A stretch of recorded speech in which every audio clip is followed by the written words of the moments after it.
नोरमा group, जो सोचता है वो करता है। आपके अपने सपनों का आशियाना।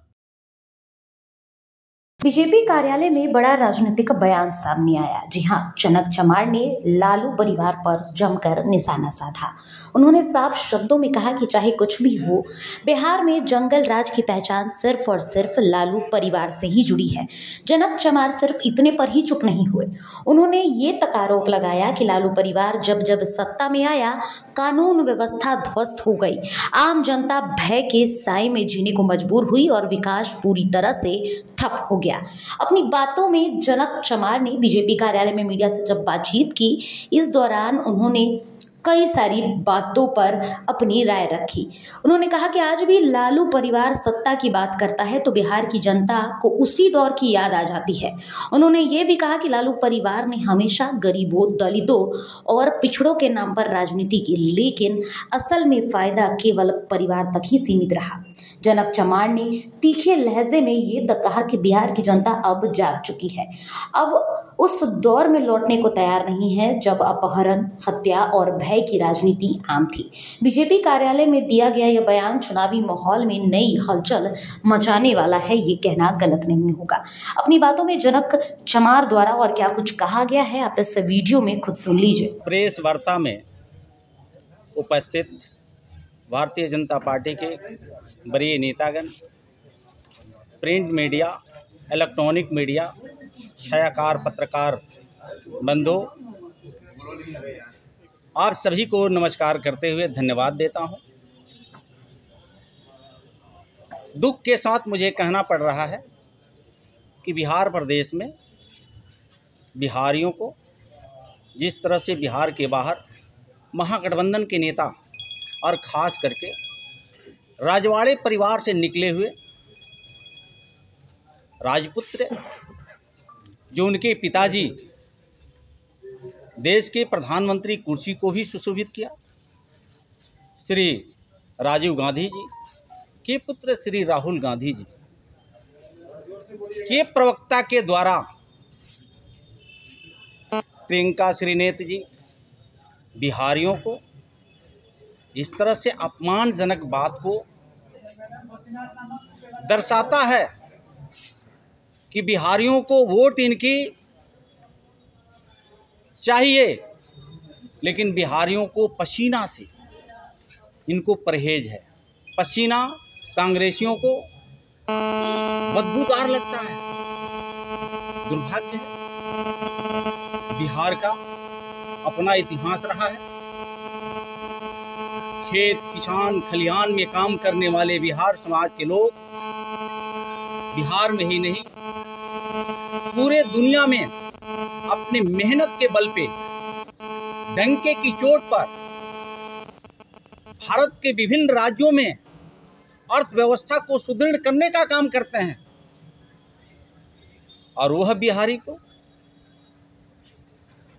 दलित कह के अपमान करना, गरीब के पसीना को कह के अपमान करना, डेंगू कह करके अपमान करना, ये दर्शाता है। और मैं तो स्पष्ट कहना चाहता हूं श्री राहुल गांधी जी को कि बिहार की जनता को आपकी ज़रूरत नहीं है।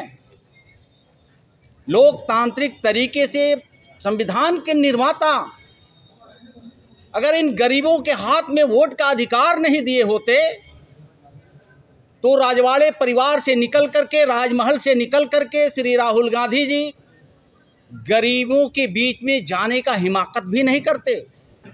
यह दिन देखने का अवसर देश के संविधान के निर्माता परम पूज्य बाबा साहब डॉक्टर भीमराव अंबेडकर जी ने दिया। अंग्रेजों से लड़ाई लड़ करके लोकतांत्रिक तरीके से देश को गुलामी से आज़ादी दिला करके एक वोट का अधिकार जो प्राप्त देशवासियों को और बिहार वासियों को प्राप्त है, ये बिहार की जनता, राहुल गांधी जी की कोई आवश्यकता नहीं है। कोई बिहार के 14 करोड़ जनता को न राहुल गांधी जी की आवश्यकता है, न बिहार के लाडले चारे घोटाले के पुत्र श्री तेजस्वी यादव जी की ज़रूरत है।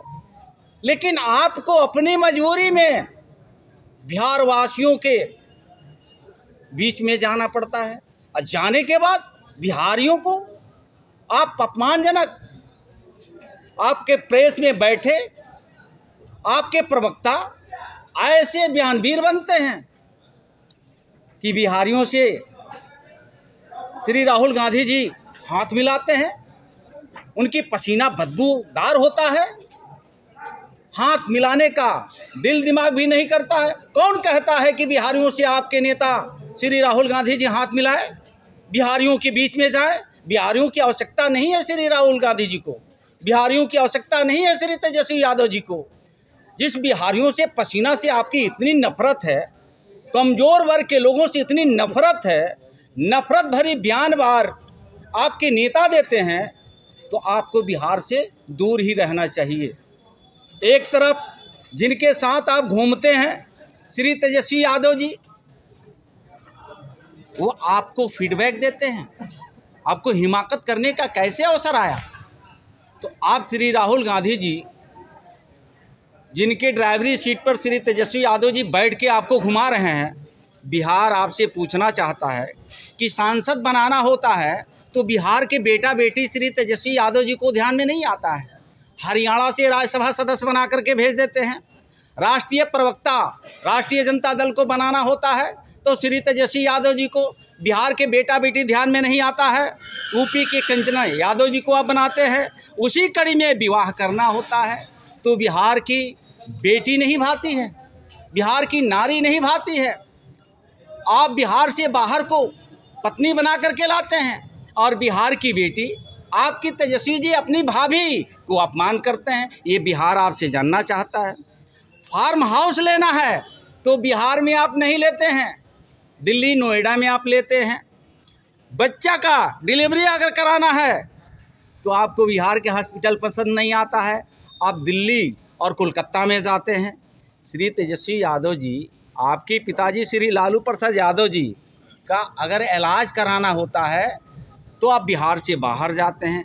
जन्मदिन मनाना होता है तो आप विदेश के दौरे पर रहते हैं। साथियों, ये बिहार प्रदेश के लोगों को आप आंख में धूल झोंक करके लोकतांत्रिक तरीके के मर्यादा को भूल रहे हैं। यही बिहार प्रदेश के लोग को आप मजाकिया उड़ाते हैं। आप कहते हैं कि खैनी और चूना से तुलना करते हैं बिहारियों को। ये बिहार की धरती है, अशोक सम्राट की धरती है, ये गौतम बुद्ध की धरती है, जननायक कर्पूरी ठाकुर जी की धरती है, जयप्रकाश नारायण जी की धरती है। ऐसे महापुरुषों के साथ साथ बिहार के श्री कृष्ण बाबू की भी धरती है। इस धरती को आप कितना अपमान करेंगे श्री तेजस्वी यादव जी, श्री राहुल गांधी जी? अब बिहार के आम आवाम, महिला हो, दलित हो, पिछड़ा हो, अकलियत हो, सर्व समाज के लोग हो, आप बिहार को बख्श दीजिए। आपके माता पिता के 15 साल के कुशासन को लोगों ने देखा है। 40 साल के कुशासन को श्री राहुल गांधी जी, आपके दादा दादी और पिताजी के शासन को लोगों ने देखा है। वह दिन से और आज के दिन में आसमान ज़मीन का अंतर है। केंद्र में नेता नरेंद्र मोदी जी, वह दुर्दशा से बाहर देश को निकाला है और बिहार के दुर्दशा जंगल राज से, लाठी राज से, गुंडा राज से, अपहरण राज से ये थर्राता था, बिहार कांपता था। उससे नेता नीतीश कुमार जी एनडीए के सुशासन के रूप में बिहार को, जलते हुए बिहार को बाहर करके सुशासन का नाम दिया। जनता भली भांति जानती है, समझती है। वो जनता को श्री तेजस्वी यादव जी और श्री राहुल गांधी जी अपमान न करें, जनता से माफ़ी मांगे, नहीं तो जनता के बीच में जाना बंद करें। मैं पहले भी बताया कि जनता की आपकी ज़रूरत नहीं है, आपकी ज़रूरत जनता से है, जो वोट के लिए घड़ियाली आंसू बहा करके लोकतंत्र में फिर वापस आकर के जंगल राज वापस लाना चाहते हैं। शायद ये कभी बिहार की जनता या आपकी सपना साकार होने नहीं देगी। धन्यवाद। आपके सपनों को हमने सजाया है, ई होम्स पैनोरामा को हमने बनाया है। ई होम्स मेरा एक सपना था जिस पे मैं पिछले 4 साल से काम कर रहा था। हमने जो बनाया है वो सबने है माना। ई होम्स पैनोरामा में हो आपका भी आशियाना। और फाइनली हमने 2021 में इस प्रोजेक्ट को लॉन्च किया। बहुत लोग अप्रिशिएट कर रहे हैं कि पूर्णिया जैसे शहर में, बिहार के, एक तो बिहार की बात करें उसमें भी पूर्णिया जैसे छोटे जगह में इस तरह का लाइफस्टाइल देना, ये सुन के हम लोगों को बहुत अच्छा लगता है। ई होम्स में हमने कुछ और भी किया है, जैसे हम जिस जगह में रह रहे हैं हमारे फैमिली सिक्योर हो, उनको सिक्योरिटी का ध्यान में रखा है। आपकी सुविधा और सुरक्षा आपके लिए खास है, ये आपका विश्वास है। इसमें आर्टिफिशियल इंटेलिजेंस का 7 लेयर सिक्योरिटी का हमने इस्तेमाल किया है। लस ग्रीन कैंपस को बनाया है। यदि हमारा बाउंड्री वाल है तो वो वर्टिकल गार्डन है। ये जितनी भी फैसिलिटी होता है एक इंटरनेशनल टाउनशिप में, ई होम्स है, ये हम लोग विश्वास नहीं कर पा रहे हैं। जो भी हमारे मित्र दोस्त या जो भी हमारे बाहर के बाहर आते हैं तो हम लोगों को बहुत अच्छा सुनने को मिलता है और बहुत अच्छा क्रेडिट मिल रहा है। वो सारा हमने सिर्फ एक बिल्डिंग नहीं बनाया, हमें एक बहुत अच्छा लाइफस्टाइल दिया ई होम्स में, और मेरा एक सपना था जिसको मैं आज फुलफिल होते हुए देख रहा हूँ। ये आपका आवास है। ई होम्स पैनोरामा में अब आपका निवास है। E homes panorama, luxurious lifestyle redefined. Panorama group, जो सोचता है वो करता है। अगर ये वीडियो पसंद आई और वह बिहार के राजनीति और बिहारियत से सरोकार रखेनी तो सब्सक्राइब बटन दबा के चैनल के सब्सक्राइब कर ली। ओजे एगो घंटी बा, ओकरा बटन दबा देला से कुल सटीक और मारक खबर रुआ मुफ्त में मिल जाई। अगर रुआ पत्रकारिता के हमनी के नया प्रयोग में सहयोग कर चाहतानी तो ज्वाइन बटन दबा दी। पेटीएम नंबर नोट कर ली 9386816700।